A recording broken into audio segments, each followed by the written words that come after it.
chini ya Samia Suluhu ulitekeleza na kuendeleza maovu na udhalimu mkubwa dhidi ya raia, wadai demokrasia na haki za binadamu kwa kufanya mambo yafuatayo: moja, kukamatwa kwa mwenyekiti wa chama taifa ndugu Tundu Antipas Lissu na kufunguliwa kesi ya uongo ya uhaini. Mbili, Chadema kuzuiwa kufanya shughuli zake halali za kisiasa kinyume na katiba ya Jamhuri ya Muungano wa Tanzania na sheria za nchi, pamoja na kufungiwa akaunti zake zote za benki na chama kuzuiwa kutumia mali zake. Tatu, udhibiti wa uhuru wa vyombo vya habari vya ndani kwa kuchuja taarifa zinazotoka kwenda kwa umma na mara nyingine kufungiwa kabisa kurusha habari zozote kwa umma. Nne, kutumia mahakama kutoa hukumu zenye kuonea na kukandamiza viongozi wa vyama vya upinzani ili kufanya vyama vya upinzani vishindwe kutimiza wajibu na shughuli zake za kisiasa. Tano, kutekwa na kupotezwa kwa wanachama na Watanzania ambao hawajapatikana hadi leo. Sita, kuzimwa kwa mitandao ya kijamii na internet nchi nzima. Saba, kuwekwa amri batili ya kutotoka nje, yani curfew, nchini kote baada ya saa 12 za jioni.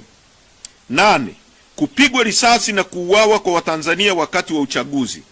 Tisa, viongozi na wanachama wa Chadema kukamatwa na kufunguliwa kesi za uongo za jinai kutokana na msukumo wa kisiasa. 10, wananchi kunyimwa miili ya wapendo wao na kushindwa kuwafanyia maziko yanayostahili.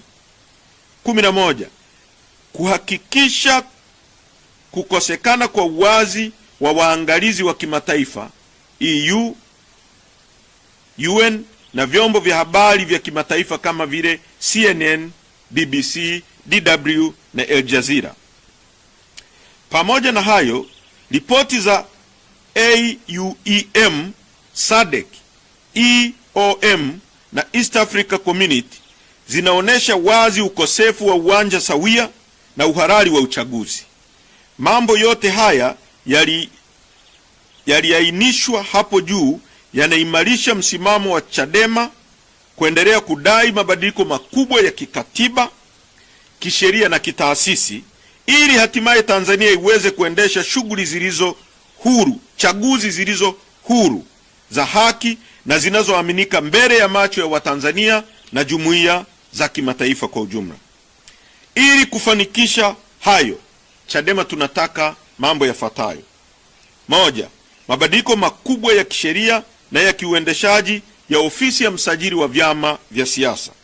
Mbili, mabadiliko makubwa kwenye mfumo wa mahakama za Tanzania ili ziweze kutoa haki bila upendeleo. Pointi namba 4, mauaji ya halaiki, utekaji, kupotezwa na ukatili mkubwa uliofanywa na serikali.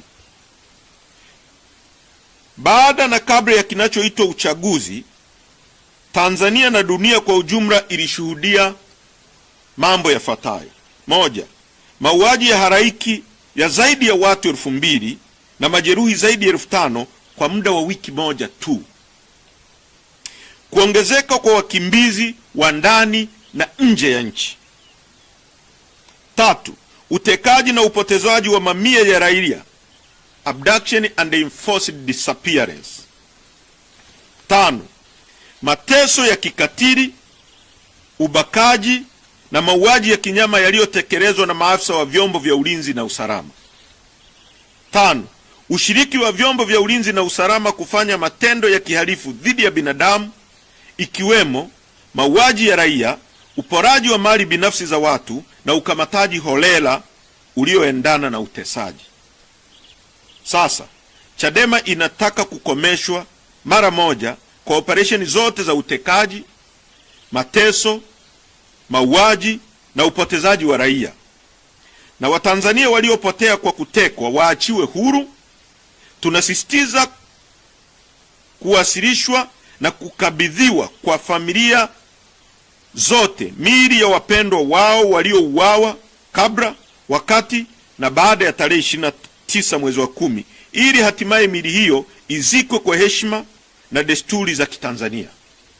Chadema inataka uchunguzi utakaofanywa na tume huru inayoaminika yenye wajumbe wa ndani na nje ya nchi ili kubaini ukweli wa idadi ya mauaji, makaburi ya halaiki na kuwajibishwa kwa wote waliofanya uharamia huu. Pointi namba 5. Chadema na Watanzania tunataka serikali ya mpito isiyoongozwa na Samia Suluhu Hassan itakaowekwa chini ya usimamizi wa taasisi huru za kimataifa. Kwa kuwa serikali haina uhalali wowote, Chadema inataka kuanzishwa kwa serikali ya mpito ambayo: moja, haitaongozwa na Samia Suluhu Hassan wala serikali ya CCM, itakayoaminika na Watanzania na jumuiya za kimataifa. 2, itasimamiwa na mashirika ya kimataifa yenye kuaminika na yenye uwezo kama vile Umoja wa Mataifa, AU na SADC. 3, itarejesha utulivu, haki za kisiasa na za kiraia. 4, itafungua anga ya kisiasa na uhuru wa kujieleza. 5, itaratibu uchaguzi mpya wa kitaifa kwa uwazi, uadilifu na uangalizi huru wa kimataifa. 6, itahakikisha kuachiwa huru kwa wafungwa wote wa kisiasa na wote waliofunguliwa kesi za uongo. 7, itahakikisha kuachiliwa kwa wote waliotekwa nyara na kufichwa katika mahabusu bubu vya siri na wanaopewa mateso yanayoratibiwa na vyombo vya dola. Pointi namba 6. Chadema na Watanzania tunataka uwajibikaji wa wote waliohusika katika mauaji na ukatili, na tunataka mageuzi makubwa ya vyombo vya usalama. Chadema inasisitiza uwajibikaji wa waliopanga, kufadhili, kuagiza, kuratibu na kutekeleza uhalifu. 2, viongozi wa kisiasa na watumishi wa umma waliotoa amri ya kupigwa risasi kwa Watanzania wenzetu na kuuawa. 3, maafisa wa juu na chini wa usalama waliohusika moja kwa moja au kwa kufumbia macho matendo ya uvunjifu wa haki za binadamu na mauaji dhidi ya raia. Maafisa wa juu ambao lazima wawajibike au kuwajibishwa ni wakuu wote wa vyombo vya ulinzi na usalama, yaani IGP, CDF, DGTs, kamishna mkuu wa uhamiaji, kamishna mkuu wa magereza, mkuu wa operation na mafunzo wa jeshi la polisi. 5, aliyekuwa waziri wa mawasiliano, habari, teknolojia na wote waliohusika kuzima mitandao ili kuruhusu mauaji ya kinyama ya halaiki kutokea. Sambamba na hilo, Chadema inataka mageuzi makubwa ya kimfumo, kitaasisi ndani ya jeshi la polisi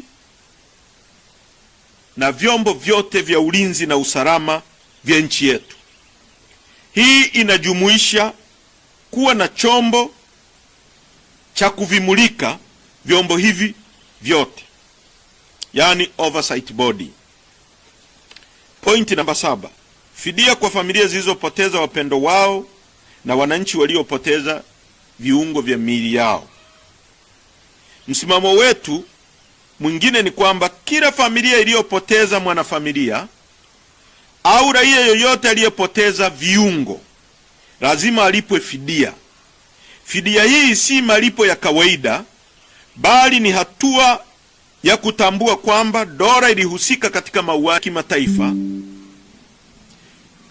kufuatilia matendo ya kihalifu yaliyo kwa kutumia vyombo vya dola, na tunatoa wito kwa jumuiya za kimataifa kuwawekea vikwazo wote waliohusika kupanga, kutekeleza uharamia huu wa uhalifu dhidi ya binadamu kama ifuatavyo.